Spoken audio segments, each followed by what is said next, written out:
How you doing? My name is Michael. I'm with SpiceRecordz.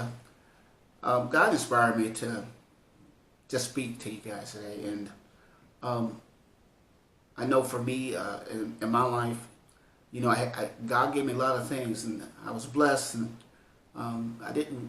I was a young kid at 13 when I was baptized, but I was never living uh, as a baptized Christian, and never really walked, never really understood anything. And I believe that as time has gone on, and being that I have a spiritual father, his name is Pastor Gene Herndon, um, and all the um, gifts that have been passed on to me, I think I would be remiss if I didn't share some aspects that God has given to me to grow as a true man of God. And what I found out that without the love walk, that I could never grow spiritually. I couldn't wait to start reading it over and over and over again in my household. So even if my wife was asleep, I read it to her, and I just believe that there's a lot of people struggling out there.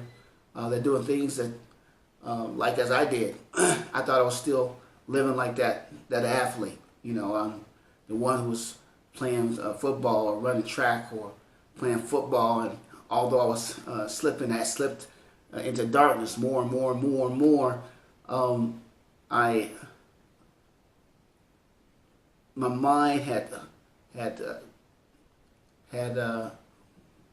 lied to me and made me believe that I was still that same person when I had gotten dark and living in this dark world. But anyway, so which means I went into drugs and so forth, and became, went to, eventually went to prison and everything. And I just believe that a lot of people are struggling. They don't know they're struggling, even in the household with their siblings and their families. They tend to look on the outside rather than on the inside. So I believe that the word that God has given me today, it's in 1 Corinthians 13. I believe if you do the same thing I do and read it, believe that what God says is true versus what is in your mind, it will transpire in your house. So I'm going to go ahead and read it. I believe that the word of God is important and it's good for you. So I'm going to read it to you. Again, it's 1 Corinthians 13.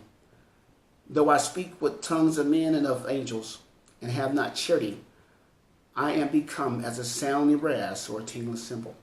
And though I have the gift of prophecy and understand all mysteries and all knowledge, and though I have all faith so that I can remove mountains and have not charity, I am nothing. And though I bestow all my goods to feed the poor, and though I give my body to be burned and have not charity, it profiteth me nothing. Charity suffereth long and is kind. Charity envieth not. Charity vaunteth not itself up. It is not puffed up, doeth not behave itself unseemly, seeketh not her own, is not easily provoked, thinketh no evil, rejoiceth not in iniquity, but rejoiceth in the truth, beareth all things, believeth all things, hopeth all things, endureth all things. Charity never faileth, but whether there be prophecies, they shall fail.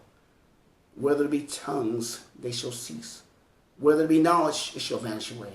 For we know in part, and we prophesy in part. But when that which is perfect is come, then that which is in part shall be done away. Put away childish things. So when I was a child, I spake as a child. I understood as a child. I thought as a child.